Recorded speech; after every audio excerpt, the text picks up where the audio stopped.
Y'all ready? I don't know the exact mark, but I want y'all to listen real carefully about why I don't give a fuck about the 50th anniversary of hip hop. I don't give a fuck about your favorite rapper's favorite rapper, because your favorite rapper, KRS-One, used to be my favorite rapper. I've even been to KRS-One house with iGard and Truck Turner. I've been to KRS-One's house with iGard and Truck Turner. Now I want y'all to listen careful. Some of you niggas, right? Y'all claim to be my friend, right? But y'all celebrating this bitch ass nigga. My friends. What about your friends? Are they gonna stand their ground? Are they gonna be around? Listen very careful to this shit.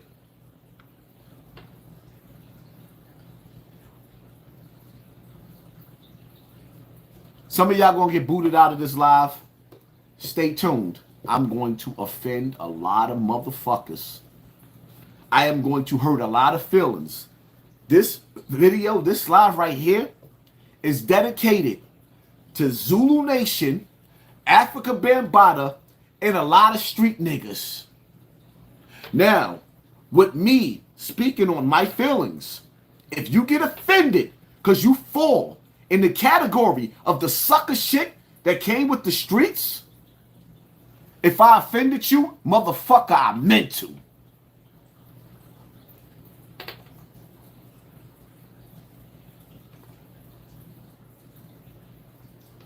And have actually narrated, they've soundtracked our lives. An allegation like that can completely destabilize our perception of who they are. Why? Because they're human. Yeah, but then so why do you care less? Because they're human. So you think to... They're human. So if they're human, and isn't part of being human, being humane to those who have the courage to step forward into an enormous arena? No, these people work for the FBI. This is a whole different thing we're dealing with. When you're talking about Africa Bambaataa, these people work for the FBI. Did you just hear KRS-One say that? When I exposed Africa Bambaataa, Mr. Vaseline, when I exposed him, KRS-One came out and sat on this woman's couch after he told the world, no matter what, we must stand by, I don't care what Africa Bambaataa did, we must stand by Africa Bambaataa and make him infallible. No matter what, we have to protect him. I don't care what he did to them victims. Now you just listen to KRS-One. Just called me FBI. And I'm supposed to be celebrating the 50th anniversary of hip hop? Nigga, fuck you. I'm supposed to be watching this old big nose ass nigga that got a song called 13 and Good, where he's talking about having sex with a 13-year-old girl. And at the end of the song, the 13-year-old girl father found out that KRS-One is called 13 and Good. KRS-One, when the father found out that he was sleeping with the 13-year-old, the father wanted to sleep with him.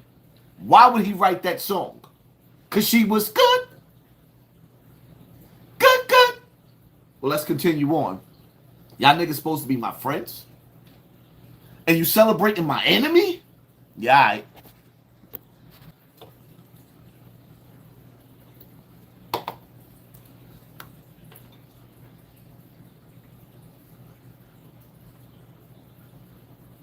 first of all, you're talking about the person who invented hip hop, not participated in it. There was no hip hop before Africa Bambaataa. Let's start there. So anyone who has a problem with Africa Bambaataa should quit hip hop. What you've got to... Anybody that has a problem with Africa Bambaataa should quit hip hop. This is the bitch ass nigga that y'all celebrating? For real? My friends is bigging this nigga up. My friends is sharing clips of this nigga performing on the stage. My friends This nigga right here, I've been in his house with Agard. Agard told me when he came home from jail, he cut all ties with KRS-One because of the shit that he did with Africa Bambaataa.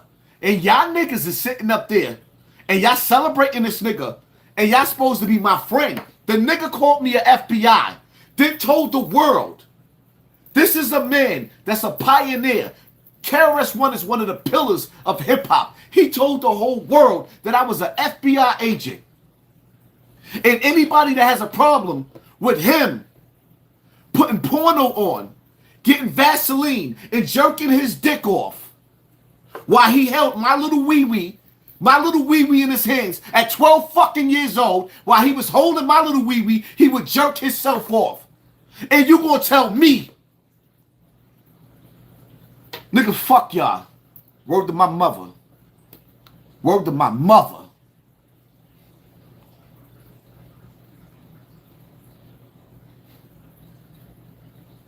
I've just got to state to you that you cannot just dismiss. No dismission. No. But when you say you could care less, that's exactly how it's. No. Let me tell you what I can care less about.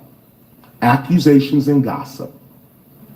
KRS does not get involved in that. Show me the evidence, and I will definitely have justice done. But if it's historical, the evidence is very hard to acquire. Then why say it? But often because of the culture upon which you'd have to enter to actually confess such a confession is to a minister and a priest. When you have a leader, when you are confession is to a minister, and do you hear what he's saying? He's talking about me. Did you hear him? To destroy your own leadership. Others that do read and do study and are on the front lines of the revolution itself, like me. You don't take accusations lightly. Now, no, I will say unequivocally right here, right now, I hope for healing, as I wrote in my statement, I hope for healing for everyone involved. First, for those who are accusing Africa Bambaataa. Accusing. No evidence, no convictions. Okay, but we will at least give you the benefit of the doubt. You made these accusations against Africa Bambaataa. Okay, no problem. Bam, deal with that. I just think, for balance, that everything, both perspectives, should be given a respectful acknowledgement. Not against Africa Bambaataa. They're not Africa Bambaataa. No one's untouchable. No, yes you are. We have to learn that. No, we have to learn that. No, our leadership has to be untouchable, or they're not leaders.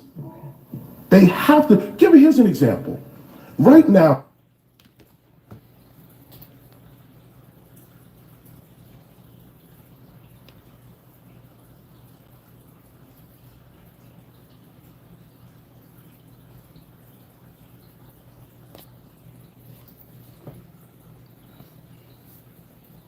do I gotta play the whole video? See, I wanted y'all to understand. It's like Dr. Umar Johnson said. He said Hassan Campbell used his platform to get popular.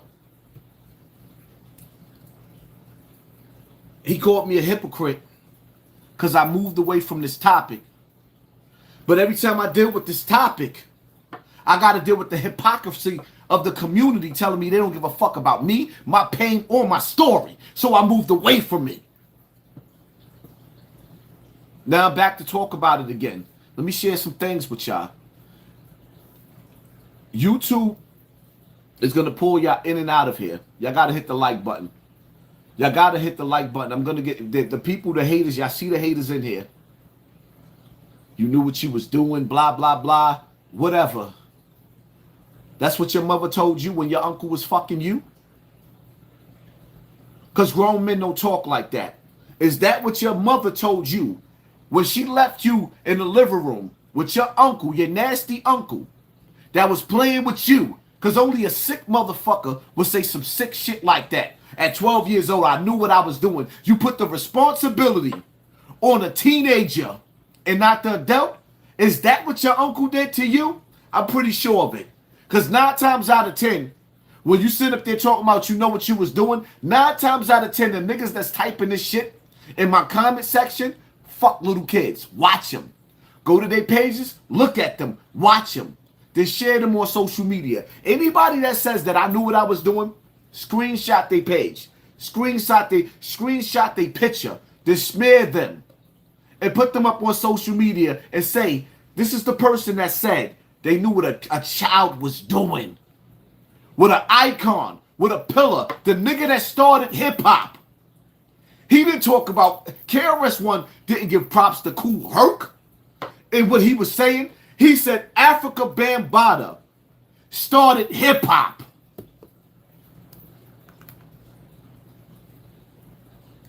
I'm going to get so filthy in this live and so disrespectful. I'm going to give y'all the history of Hassan Campbell, a.k.a. Poppy. Africa Bambaataa.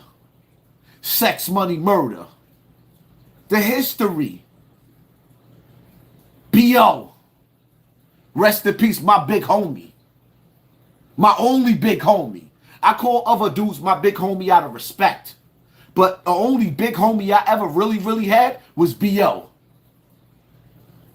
The only big homie that I ever really had was B.O. Everybody else is just my brothers or big brothers. But I call them big homie out of respect.